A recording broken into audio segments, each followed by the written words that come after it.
Hello aspirants, हम पढ़ रहे थे एम लक्ष्मीकांत सर की बुक इंडियन पॉलिटी को। चैप्टर नंबर 1 हम इसमें कवर कर रहे थे, जो कि था हिस्टोरिकल बैकग्राउंड। हमने ये जाना कि कंपनी रूल के अंडर कुछ एक्ट्स आते हैं, क्राउन रूल के अंडर कुछ एक्ट्स आते हैं, कौन कौन से आते हैं थोड़ा सा वो पढ़ा था। उसके बाद से हमने कंपनी रूल, यानी कि जिस टाइम पे ईस्ट इंडिया कंपनी यहाँ पे पूरी तरह से शासन कर रही थी, पूरे राइट्स को अपने एंजॉय कर रही थी, उस टाइम पीरियड को कंपनी रूल कहते हैं। तो उस टाइम पीरियड में कौन कौन से एक्ट्स आए हमने ये जाना। फिर हमने पहले वाले 2 एक्ट्स यानी कि रेगुलेटिंग एक्ट और अमेंडिंग एक्ट 1781 का, फिर उसके बाद पिट्स इंडिया एक्ट 1784 का, तो ये 3 कवर कर लिए थे, राइट। आज के वीडियो में हम चार्टर एक्ट्स की जो सीरीज आती है, जिसमें 1793 में एक एक्ट आता है, 1813 में आता है, 1833 में आता है, 1853 में आता है, ये सब पढ़ेंगे। और इसी के साथ आज के वीडियो जो है इसमें हमारा कंपनी रूल पूरी तरह से कवर हो जाएगा, ठीक है जी। तो चलिए अब ज्यादा बातें ना करते हुए सीधे चलते हैं अपने मेन कंटेंट की ओर। देखिए, मैंने यहाँ पे सब कुछ शॉर्ट में लिखा है, तो आपको समझने के लिए ध्यान से वीडियो को सुनना भी होगा, ठीक है। ऐसा नहीं करना कि सिर्फ नोट्स बनाने पे फोकस करना, कोई फायदा नहीं रहेगा उस चीज का अगर आप समझ नहीं पाएंगे चीजों को, ठीक है जी। तो सबसे पहले हमारा आता है एक्ट ऑफ 1786। अब 1786 के एक्ट में क्या होता है, तो उस टाइम पे governor general of Bengal appoint किया जाता है लॉर्ड कॉर्नवालिस को। लेकिन लॉर्ड कॉर्नवालिस कहते हैं कि इस पोस्ट को एक्सेप्ट करने से पहले मेरी 2 डिमांड्स हैं, अगर आप उन डिमांड्स को मानते हो तभी मैं इस पोस्ट को एक्सेप्ट करूंगा, अदरवाइज नहीं, ठीक है जी। तो वो 2 डिमांड्स क्या थी वो पढ़ने वाली हैं। पहला तो ये था that to override the decision of his council in special cases.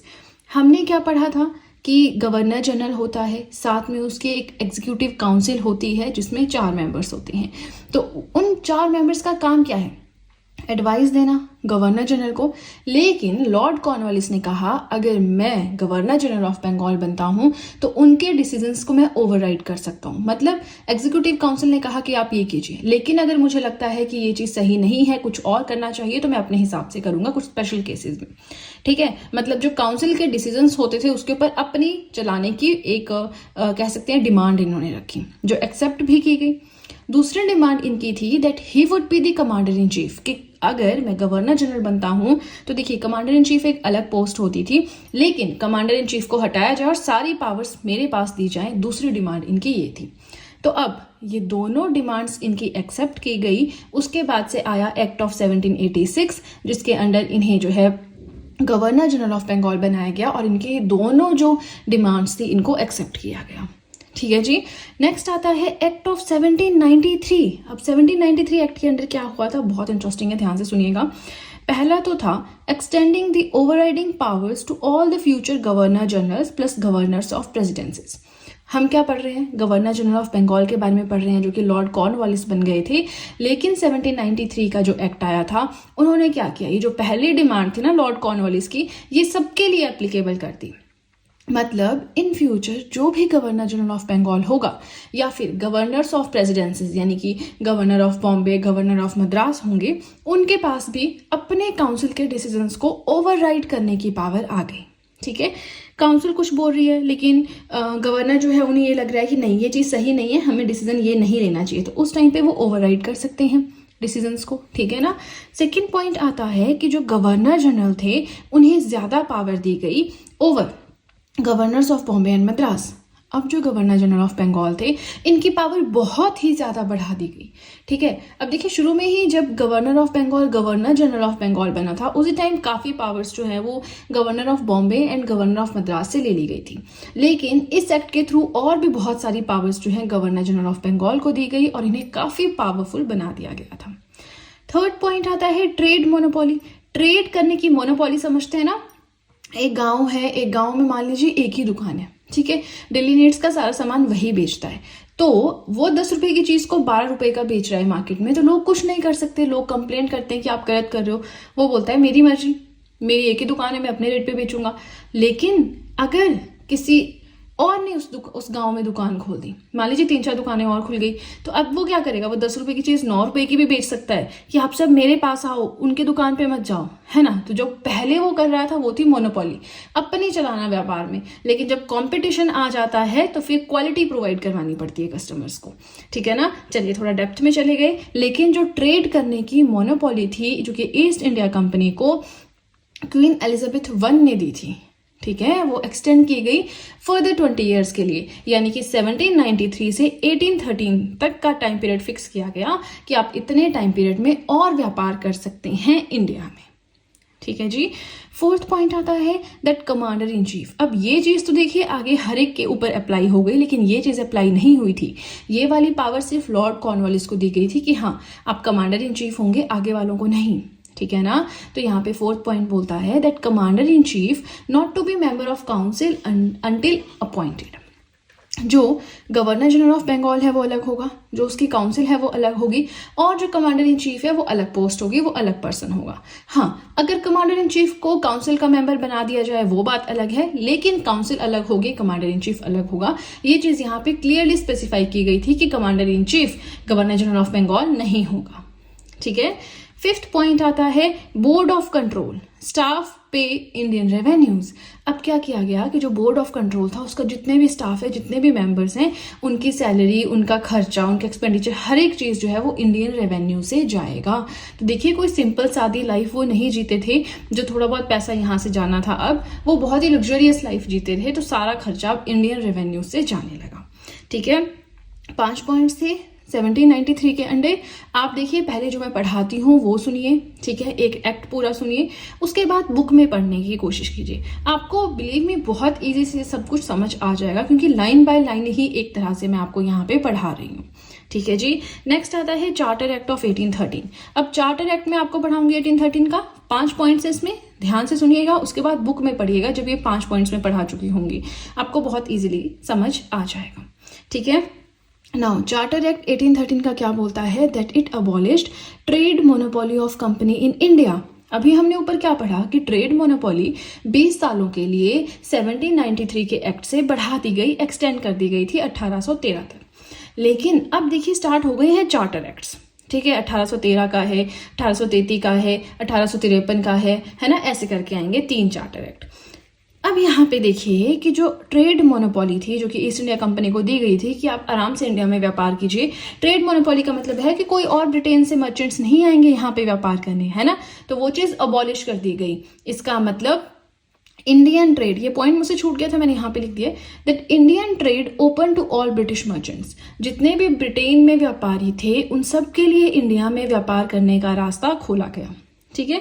अब एक यहाँ पे पॉइंट है याद रखने वाला कि जो मोनोपोली थी ना ईस्ट इंडिया कंपनी की, व्यापार में तो खत्म कर दी गई, लेकिन 2 चीजों में नहीं। 2 चीजों में ईस्ट इंडिया कंपनी के पास अभी भी मोनोपोली थी, और वो क्या क्या थी, चाय और चाइना, टी एंड चाइना, ठीक है।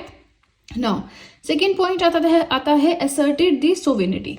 अब देखिए जो ब्रिटेन गवर्नमेंट है, जो ब्रिटेन क्राउन है, वो बार बार ये बताता रहता था कि सुपीरियर हम हैं, ईस्ट इंडिया कंपनी आप सिर्फ नौकरशाह हो जो हमारे अंडर वहां पे जाके काम कर रहे हो। हम कभी भी चाहें तो पूरा शिकंजा इंडिया का अपने हाथों में ले सकते हैं। तो ये British crown time to time जो है ईस्ट इंडिया कंपनी को याद दिलाता रहता था, राइट। थर्ड पॉइंट आता है allowed Christian missionaries to enlighten people in India. 1813 के चार्टर एक्ट के थ्रू जो क्रिश्चियन मिशनरीज, यानी कि जो क्रिश्चियन धर्म का, ईसाई धर्म का प्रचार करने वाले थे, उनको इनवाइट किया गया कि आप इंडिया में आ सकते हो और अपने धर्म का प्रचार कर सकते हो, लोगों को बता सकते हो, ठीक है। फोर्थ पॉइंट आया provided for the spread of western education. जो वेस्टर्न कल्चर है, वेस्टर्न एजुकेशन है, उसका स्प्रेड करना है, लोगों को वेस्टर्न एजुकेशन प्रोवाइड करवानी है, इंग्लिश में एजुकेशन प्रोवाइड करवानी है। तो ये सारी चीजें जो हैं 1813 के एक्ट से आई थी। फिफ्थ एंड लास्ट पॉइंट आता है authorise local government in India to impose taxes. इस टाइम पे ईस्ट इंडिया कंपनी को लग रहा था कि हम कुछ ज्यादा ही क्रूल हो रहे हैं यहाँ के लोगों के साथ, तो उन्होंने क्या किया, जो वहाँ की लोकल गवर्नमेंट्स थी, प्रोविंशियल गवर्नमेंट्स थी, उनको ये राइट दिया, ये ऑथराइजेशन दी कि आप अपनी जनता के ऊपर टैक्स लगा सकते हो। लेकिन टैक्स लगाते किस पे, जो जनता थी ऑलरेडी ईस्ट इंडिया कंपनी के द्वारा लगाए गए इतने सारे टैक्स के अंडर दबी हुई थी, है ना।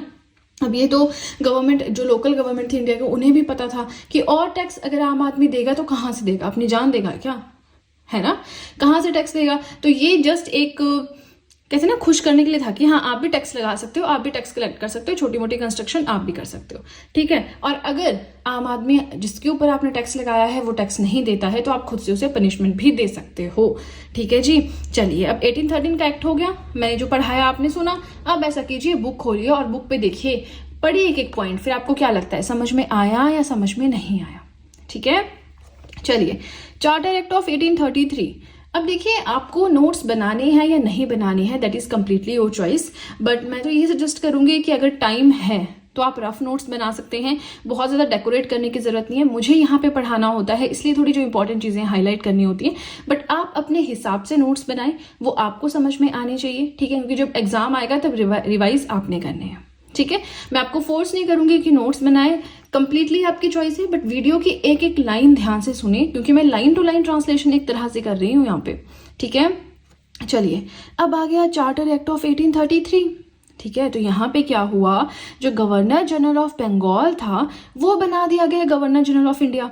तो ये एक्ट जो है, it was a major step towards centralisation in India. India में सेंट्रलाइजेशन की तरफ ये पहला स्टेप था, ये एक बहुत बड़ा स्टेप था, ठीक है। सेंट्रलाइजेशन का मतलब होता है कि सारी पावर एक ही इंसान के पास होना। तो अगर आपको कुछ भी काम करना है, आपको उसी एक इंसान के पास जाना पड़ेगा, उसकी परमिशन लेनी पड़ेगी, तभी आप काम कर सकते हो, ठीक है। तो वही चीज यहाँ पे हुई। कैसे हुई देखते हैं। जो गवर्नर जनरल ऑफ बंगाल था उसे गवर्नर जनरल ऑफ इंडिया बनाया गया, ठीक है। जितनी भी सिविल एंड मिलिट्री पावर्स है उसके पास दी गई। इसी तरह के पहले गवर्नर जनरल ऑफ इंडिया थे लॉर्ड विलियम बेंटिक। अब देखिए, जैसे आज की डेट में प्राइम मिनिस्टर है ना, उसके अंडर पूरा इंडिया आता है, चाहे यूटीज हैं, चाहे स्टेट्स हैं, चाहे जो मर्जी है, ठीक है ना। तो अब एक तरह से हमारे जो नरेंद्र मोदी जी हैं उनकी पावर है पूरे इंडिया के ऊपर, तो वैसे ही जो गवर्नर जनरल ऑफ इंडिया थे ये एक तरह से हेड ऑफ द स्टेट थे, कि पूरे स्टेट जो है वो इनके अंडर आ गए। जो भी ब्रिटिश इंडिया था वो इनके अंडर आ गया और ये बन गए पूरे ब्रिटिश इंडिया के हेड, ठीक है। हर तरह की पावर इनके पास चली गई। इसी तरह के पहले गवर्नर जनरल ऑफ इंडिया थे Lord William Bentinck. Second point इस एक्ट के अंडर आता है, अब देखिए ये एक्ट सबसे ज्यादा इंपॉर्टेंट है, ठीक है। सेकेंड पॉइंट आता है डिप्राइव्ड। अब ये बहुत इंपॉर्टेंट पॉइंट है, ध्यान से सुनिए। Deprived governor of Bombay and Madras of their legislative powers. पहली चीज तो ये लेजिस्लेटिव पावर्स होती क्या है, कानून बनाने की क्षमता, नियम बनाने की क्षमता, लॉ बनाने की पावर, ठीक है। तो ये जो लेजिस्लेटिव पावर्स थी governor of Bombay, governor of Madras के बाद जो थोड़ी बहुत कानून बनाने की पावर बची हुई थी वो भी खींच ली गई और वो सारी की सारी दे दी गई गवर्नर जनरल ऑफ इंडिया को, ठीक है, जिसने की एक्सक्लूसिव लेजिस्लेटिव पावर, पूरी तरह से कानून बनाने की पावर दी गई। अब गवर्नर जनरल ऑफ इंडिया चाहे तो मद्रास के लिए कानून बना सकता है, बॉम्बे के लिए, ब्रिटिश इंडिया में कहीं के लिए भी कानून बना सकता है, ठीक है जी। इसी एक्ट के अंदर ये चीज और भी बताई गई कि प्रीवियस एक्ट्स में जो कानून बनाए गए थे उन्हें कहा जाता था रेगुलेशंस, उन्हें कहा जाएगा अब से रेगुलेशंस अब तक, और जो इस एक्ट के अंडर एक्ट बनेंगे उन्हें कहा जाएगा एक्ट्स, ठीक है जी। तो अब देखिए फर्स्ट पेज हुआ कंप्लीट। बहुत बहुत ज्यादा इंपॉर्टेंट है ये एक्ट्स वाला टॉपिक, जो है आपको मुश्किल रहेगी ढूंढने में, तो बस ध्यान से सुनते रहिए, वीडियो के साथ में नोट्स बनाते रहिए। वीडियो पसंद आए तो लाइक जरूर करें। और चलिए अब सीधे चलते हैं अपने नेक्स्ट पेज की ओर। देखिए, अभी हम चार्टर एक्ट ऑफ 1833 ही पढ़ रहे हैं, उसके बाद हमें चार्टर एक्ट पढ़ना है 1853 का, एंड देन हमारा वीडियो कंप्लीट, ठीक है। तो बस ध्यान से सुनते रहिए, आंखें बंद करके जो मैं बोल रही हूँ, ठीक है। नाउ नेक्स्ट पॉइंट आता है 1833 के चार्टर एक्ट के under, that east India company all the commercial functions were ended and it was purely made administrative body. East India company के जो भी व्यापारिक फंक्शंस थे इंडिया में वो खत्म कर दिए गए। व्यापार करने के लिए आया था शुरू में, है ना, लेकिन हम क्या पढ़ते हैं, ईस्ट इंडिया कंपनी क्या था, ग्रुप ऑफ मर्चेंट्स था, लेकिन अब उनके जो कमर्शियल फंक्शंस थे वो पूरी तरह से खत्म कर दिए गए और उसे बनाया गया एक एडमिनिस्ट्रेटिव बॉडी, एक ऐसी बॉडी जो कि सिर्फ प्रशासन संभालेगी, ठीक है। प्लस एक और बात याद दिलाई गई कि जो ईस्ट इंडिया कंपनी की टेरिटरीज हैं इंडिया में वो ब्रिटिश गवर्नमेंट की हैं। ब्रिटिश गवर्नमेंट कभी भी उस पर अपना कंट्रोल कर सकता है, तो ऐसा नहीं सोचना ये आपकी है, आप सिर्फ नौकरशाह हैं ब्रिटिश गवर्नमेंट के अंडर। ये चीज time to time East India company के एम्प्लॉयज को याद दिलवाई जाती थी, ठीक है जी। लास्ट पॉइंट इसके अंडर आता है वेरी वेरी इंपॉर्टेंट, ये सक्सेसफुल नहीं हो सका लेकिन कोशिश की गई थी इसको सक्सेसफुल बनाने की, ठीक है। एक अटेम्प्ट किया गया जिसके थ्रू इंट्रोड्यूस किया जा सके a system of open competition. Open competition माने जो इंडियन सिविल सर्विसेज होती थी, ठीक है, उसमें अपॉइंटमेंट करनी है तो उसमें इंडियंस भी जो है उनको किसी पोस्ट पे आने से नहीं रोका जाएगा। वो टेस्ट दें किसी भी पोस्ट के अंडर, वो अगर एलिजिबल होते हैं, टेस्ट क्लियर करते हैं तो वो ज्वाइन कर सकते हैं under the east India company. लेकिन इस चीज़ को बहुत बड़ा ऑपोजिशन मिला कोर्ट ऑफ डायरेक्टर से, इसलिए ये चीज़ इंप्लीमेंट नहीं हो पाई। लेकिन यही चीज़ हम नेक्स्ट एक्ट में पढ़ेंगे, वहां पे ये चीज़ इंप्लीमेंट हो गई थी, ठीक है ना। नाउ हम पहुंच गए हैं आज के लास्ट एक्ट की ओर। बिलीव मी बहुत ज़्यादा इंपॉर्टेंट है, क्योंकि यहाँ से आप सोच भी नहीं सकते कितने सारे क्वेश्चंस बनते हैं। ठीक है जी, तो बस ध्यान से सुनते रहिए। वीडियो पसंद आए तो लाइक फटाफट से कर दें। अब आज का लास्ट एक्ट है charter act of 1853। Charter series का भी लास्ट एक्ट है और साथ में जो हम कंपनी रूल पढ़ रहे हैं उसका भी लास्ट एक्ट है। नेक्स्ट वीडियो से हम स्टार्ट करेंगे क्राउन रूल के बारे में। ठीक है जी। नाउ फर्स्ट फीचर क्या है इस एक्ट का, that governor general in council होती है। हमने शुरू में ही पढ़ लिया है कि गवर्नर ऑफ बंगाल है या गवर्नर जनरल ऑफ बंगाल है या गवर्नर जनरल ऑफ इंडिया है, इनकी एक एग्जीक्यूटिव काउंसिल बनाई गई थी, 4 लोग जिसमें होते थे 4 मेंबर्स, और वो असिस्ट करते थे गवर्नर को। ठीक है ना। तो अब ये जो गवर्नर जनरल इन काउंसिल है जो हम शुरू से पढ़ रहे हैं, जिसे बीच में एग्जीक्यूटिव काउंसिल भी कहा गया, उस काउंसिल के सेपरेट किए गए legislative functions and executive functions. अब लेजिस्लेटिव फंक्शंस क्या होते हैं, अभी मैंने आपको बताया, कानून बनाने की पावर, लॉ बनाने की पावर, नियम बनाने की पावर। एग्जीक्यूटिव फंक्शंस क्या होते हैं, उन्हीं लॉज को, उन्हीं कानूनों को इम्प्लीमेंट करवाना ग्रास रूट लेवल पे। ठीक है। तो अब जो काउंसिल है इसके legislative functions and executive functions ये दोनों अलग अलग किए गए। ठीक है ना। अब ज्यादा इस एक्ट में लेजिस्लेटिव फंक्शंस का ही दिए, एग्जीक्यूटिव फंक्शंस का कुछ नहीं दिया। ठीक है। अब लेजिस्लेटिव फंक्शंस अलग किए गए तो इसके लिए नए मेंबर्स की अपॉइंटमेंट भी जरूरी थी। तो डिसाइड किया गया कि 6 नए मेंबर्स जो हैं इसमें अपॉइंट किए जाएंगे। अब क्वेश्चन ये उठा कि 6 मेंबर्स को ब्रिटेन से बुलाने की क्या जरूरत है यहाँ पे, जब इंडिया है, इंडियंस की अपनी कंट्री है, तो चलिए इंडियंस को उठाते हैं काम करने के लिए यहाँ पे, है ना। तो इन 6 मेंबर्स में से 4 मेंबर्स जो है इंडियन सेलेक्ट किए गए from the provincial governments of, देखिए प्रोविंशियल गवर्नमेंट थी मद्रास की, प्रोविंशियल गवर्नमेंट थी बॉम्बे की, प्रोविंशियल गवर्नमेंट थी बंगाल की एंड आगरा की। तो यहाँ चारों जो है प्रोविंशियल गवर्नमेंट में से एक एक इंडियन को उठाया गया और लेजिस्लेटिव फंक्शंस होल्ड करने के लिए बुलाया गया। बचे 2 मेंबर्स, तो वो ब्रिटेन से ही आने थे। ठीक है जी। अब ये जो 6 नए मेंबर्स थे ना, इन्हें कहा गया लेजिस्लेटिव काउंसलर्स। कि ये क्या है, लेजिस्लेटिव काउंसलर्स हैं। ये कानून बनाएंगे और इनके लिए separate governor general legislative council बनाई गई, जिसे नाम दिया गया इंडियन सेंट्रल लेजिस्लेटिव काउंसिल। ठीक है ना। लेजिस्लेटिव काउंसलर्स को काम करने के लिए एक अलग से काउंसिल बनाई गई जिसे नाम दिया गया इंडियन सेंट्रल लेजिस्लेटिव काउंसिल। और पहली बार ऐसा हुआ कि इसके अंदर लोकल रिप्रेजेंटेशन दी गई। हमने पढ़ा ना कि 6 में से 4 इंडियंस होंगे, तो पहली बार ऐसा हुआ कि लोकल रिप्रेजेंटेशन दी गई। ठीक है ना। अब ये जो इंडियन सेंट्रल लेजिस्लेटिव काउंसिल थी ये वर्क करती थी एज अ मिनी पार्लियामेंट। जैसे ब्रिटेन में पार्लियामेंट थी वो प्रॉपर फुल फ्लैज फ्रीडम पे काम करती थी, तो वैसा ही कुछ था। तो प्योर हम कहेंगे पूरा वैसा नहीं, लेकिन एक मिनी पार्लियामेंट की तरह ये वर्क करती थी। और पहली बार ऐसा हुआ कि लेजिस्लेशन यानी कानून बनाने के नियम को, या फिर हम कहें कि लॉ बनाने की जो पावर थी, इसे एक स्पेशल फंक्शन माना गया गवर्नमेंट का। ठीक है।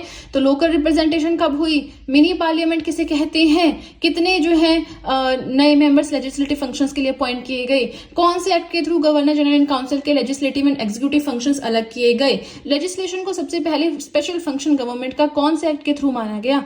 ये सारे क्वेश्चंस आपके आ सकते हैं चार्टर एक्ट ऑफ 1853 से। फाइन। तो बस ध्यान से सुनिए, समझते रहिए, बुक से पढ़ें और नोट्स भी जरूर बनाएं। फाइन। अब हमारा आता है सेकंड पॉइंट। तो जो चीज़ ऊपर इंप्लीमेंट नहीं हो पाई थी ना, वो चीज़ यहाँ पे इंप्लीमेंट होती है। इंट्रोड्यूस किया गया प्रॉपर तरीके से open competition system civil servants के लिए। इसका मतलब होता है कि प्रॉपर टेस्ट होगा, टेस्ट में जो क्वालिफाई होगा वो हायर पोस्ट के लिए जाएगा। तो इसी में इंडियंस को भी परमिशन दी गई कि आप भी एग्जाम देने बैठ सकते हो, आपका एग्जाम क्लियर होगा तो आपको भी जो है सर्विस ज्वाइन करने का मौका दिया जाएगा। ठीक है। इसी के लिए मैक्यूले कमेटी बनाई गई 1854 में on Indian civil services. Right. अब देखिए इसी के साथ हमारा लास्ट पॉइंट आता है किसका, चार्टर एक्ट ऑफ 1853 का, that it extended companies rule. तो इसमें कोई नई बात क्या है, हर बार तो एक्सटेंड हो रहा था, नहीं हो रहा था। देखिए हर बार जो है लिमिटेड पीरियड के लिए एक्सटेंड हो रहा था, 20 साल के या इतने साल के लिए। लेकिन इस बार जो ईस्ट इंडिया कंपनी का रूल, समझ रहे हैं ना, ईस्ट इंडिया कंपनी का रूल जो इस बार एक्सटेंड हुआ वो अनलिमिटेड टाइम पीरियड के लिए एक्सटेंड हुआ। Means it can be terminated any time, यानी कि ईस्ट इंडिया कंपनी को किसी भी टाइम जो है वो टर्मिनेट किया जा सकता है।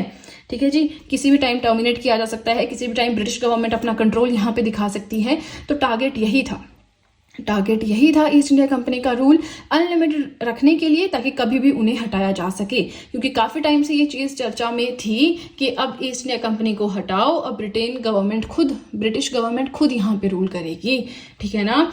चलिए, इसी के साथ हमारा आज का टॉपिक हो गया कंप्लीट। वीडियो पसंद आई या नहीं ये आप मुझे बताएंगे कमेंट सेक्शन में, और अगर वीडियो पसंद आए तो जल्दी से कर दीजिए चैनल को सब्सक्राइब, बेल आइकन को कीजिए प्रेस, सो दैट मैं जैसे कोई वीडियो अपलोड करूं सबसे पहले नोटिफिकेशन आपके पास पहुंचे।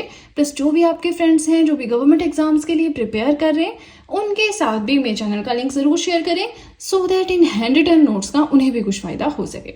तो चलिए फ्रेंड्स, आज के लिए इतना ही। अब हम मिलेंगे नेक्स्ट वीडियो में।